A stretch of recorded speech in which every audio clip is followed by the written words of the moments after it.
Tuesday. It's our last full day in Berlin. Gonna miss it. We've gotten pretty good at walking the 20 minutes between our hotel and the card marketing office. And today we're going to try a different coffee shop that is available within that 20-minute walk, because there are many options. As it turns out, there are so many places to eat or get food through this whole city. It's the morning. It's the morning, yeah. I have about as much energy now as I did last night, but it'll pick up once I have a little bit of food and some coffee.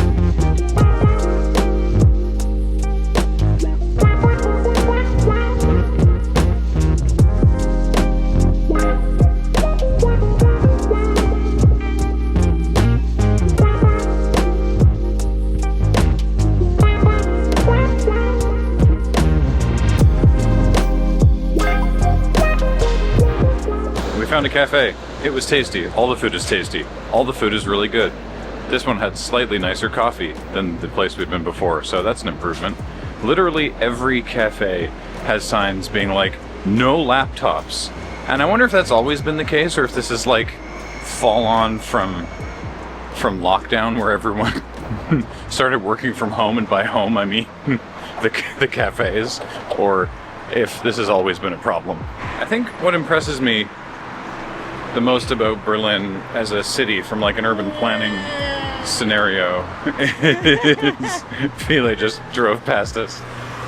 I think what impresses me the most about Berlin from like an urban planning scenario is that it's so dense. It is so densely packed, and the buildings are, right up to the sidewalk. But the way that individuals and businesses use the public space doesn't make it feel like urban hell. No. It's I don't know how to describe it other than just it's a city, but it doesn't feel weird or bad. Yeah, and the architecture is very human scale, which is something that you talk a lot about in European cities and you don't get in Canadian cities, where they build that huge podium that's stepped back from the road, and then everything's 20 stories tall because the developers need to make as much money as possible, and they don't care about what it's like to live there because that's not their concern. And the government is like, yes, we need housing, so obviously we have to bend over backwards to give you everything you want, because what you tell us that you need to do is build 600 square foot micro units with no ventilation or natural light, because that's the only way to build housing for people. And that's not true. We just have to get past the whole single family home thing and start building stuff that looks like all of this, and then everybody has a little bit of outdoor space and lots of green space. But that's not how we do things in North America, because it doesn't make rich people happy. We could have a few more revolts. I have a question for the people that are from here or know these things. Every cafe that we've been to has had signs that are like, no laptops.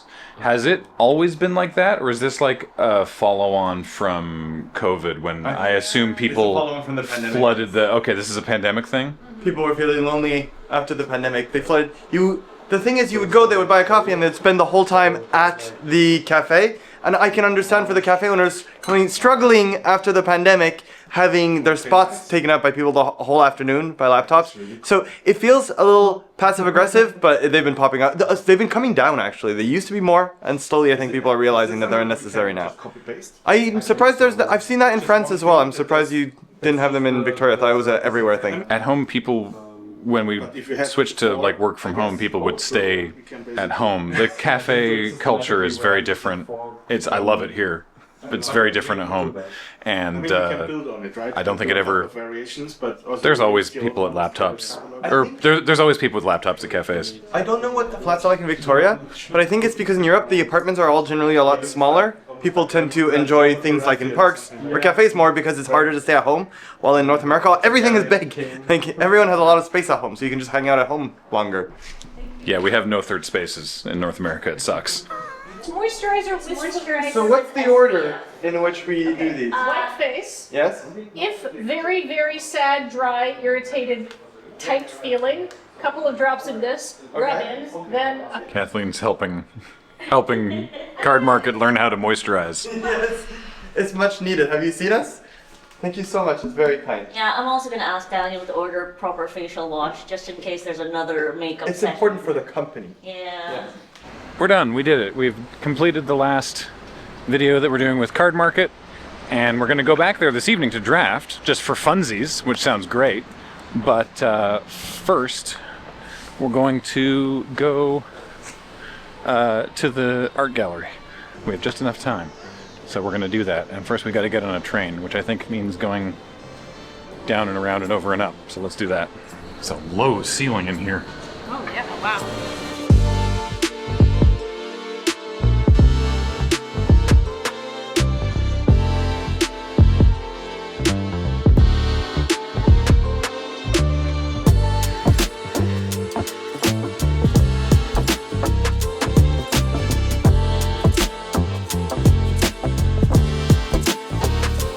We've successfully navigated our way to the end of where that train goes, because that's where we're going. But the point is, we successfully navigated, even though the train was like one stop delayed on what stop it said it was, which was kind of funny.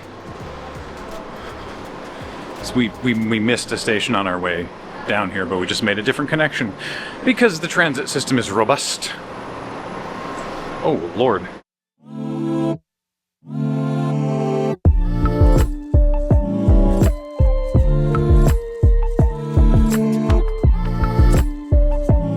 Absolute chaos at the camps. That was the least organized thing I've seen. Just North American bad. Yeah, no one seemed to know what they were doing or who was in charge of it or where we were supposed to stand. But we did buy sandwiches and pastries. Scale of that station. It's really fun with the Euros on seeing, I assume there's a Netherlands game today, just because of gaggles of people wearing orange shirts wandering through the station. The fun police are here. We found a shady bench in a side street near the art gallery to eat our sandwiches because we're very, very hungry. I opted not to get either of the sandwiches that the English translation was that it came in a grain triangle. Instead I went for a tomato and mozzarella bun, and it's real tasty. No! I lost a piece of cheese. How's your meatball baguette? Good. Yeah. Looks like it's rounds of meatballs sort of laid in a row. This spectacular building that I just dutifully captured B-roll of is not the art gallery that we're heading to. It's the Ministry of Economy and Climate Action. It looked like an art gallery. The art gallery is just over there. That's the alley we were eating our sandwiches in. And then we crossed the street and went to the wrong building and then circumnavigated this building because the entrance is right here.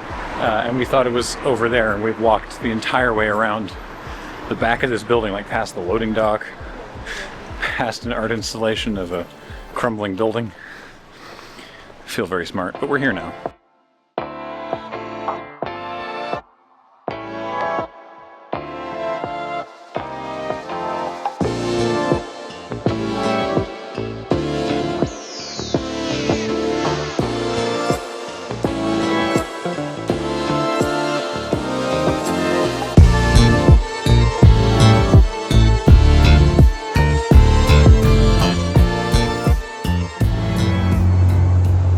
It's like big deconstructed musical instruments.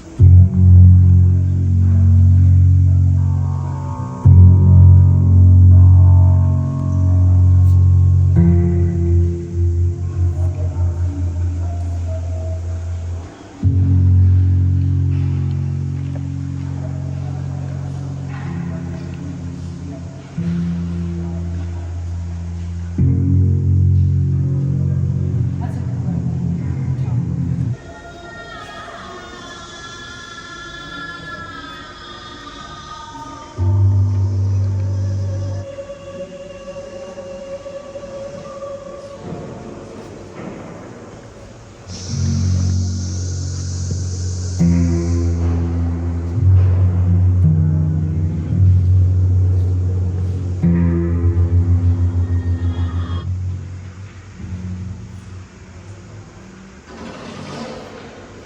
mean this in the best way, but this sounds like music from a Myst game.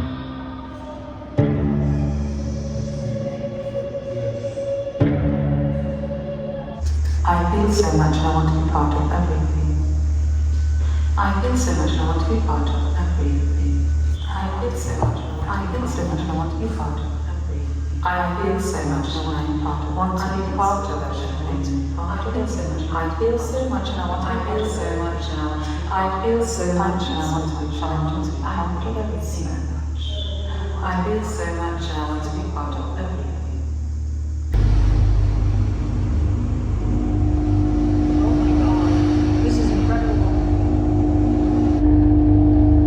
Who needs drugs? Huh? This is amazing. I love this.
We made it.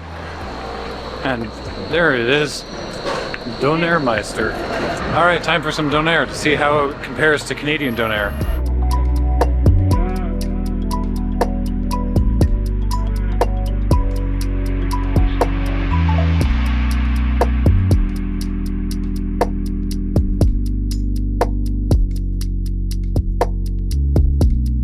Yeah, exactly. Like this? It's a good technique. Let's do that. But if I squeeze it together, everything's gonna fall out. Not too much. So I tried to get what was most similar to the Canadian Donair, which is the lamb and the veggies and the sauce. The bread is already very different. If I would have done it with that, then it's like they would have gone everywhere. 'Cause it's So far, this is very similar, but the bread is a lot crispier. Because this is a different kind of bread. Usually we just use like a pita bread. So it's not directly comparable to Canadian Donair, but it is delicious. You want to pour it on food, if you put food in it. And this is what people usually eat on the street, walking. I was wondering, it looks great. People eat this while drunk. Oh, but drunk. But like, How? Easy. That's the best thing. When you're drunk and you're just sobering up, you have a kebab. Sometimes when you're really drunk you has bought a kebab to eat, but forgot to eat it, then just fell asleep, and you wake up to breakfast. Perfect. It's Kathleen, if you... It reminds how much Kathleen commits to the bit. Kathleen spilled hot sauce on the playmat, you see.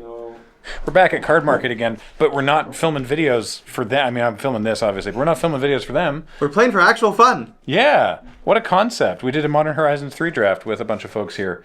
And in round one, Carl beat Brian and I beat Toralf. And so now we're fighting. He's trying to see if he can take down every Card Market person one by one. Yeah. Fingers crossed, I guess. I was unable to defeat Carl. The old screw into flood over 2 games. But we had a third game just for fun, which I raffled him, so that's just how Magic the Gathering is, isn't it? Yes, it is. I'm here to tell you that's how Magic the Gathering is. That was delightful. We did a draft with the folks at Card Market. We actually did all 3 rounds, which was something we never do at the Moon Base because we're all usually very tired. But they were committed to doing a proper draft. You know, Carl was, running the pairings and putting the rounds together and stuff, which was great. We just had to go, okay, we'll play some games. And we won some games and we lost some games. I lost all my games. Not every game. No, that's true. And some of them I lost only due to like incredibly poor luck of like screw and flood. Yeah. But that's magic, baby. Yeah. I defeated a mythic champion. So that was exciting. I did not. He'd never drafted the set before. You take those W's, Graham. Yeah, I'll take it. Anyway, it was delightful, and now I have another Rattler, and we're walking back to the hotel because tomorrow morning we are on a train for Amsterdam. We will miss the card market friends. They are universally lovely people, kind, gracious, wonderful hosts. Took us around, told us where to get food, really great, and just my heart is full of joy, and I feel very blessed to have been invited to come work with such wonderful, lovely people. Thus concludes our broadcast day, unless we see something funny between here and the hotel.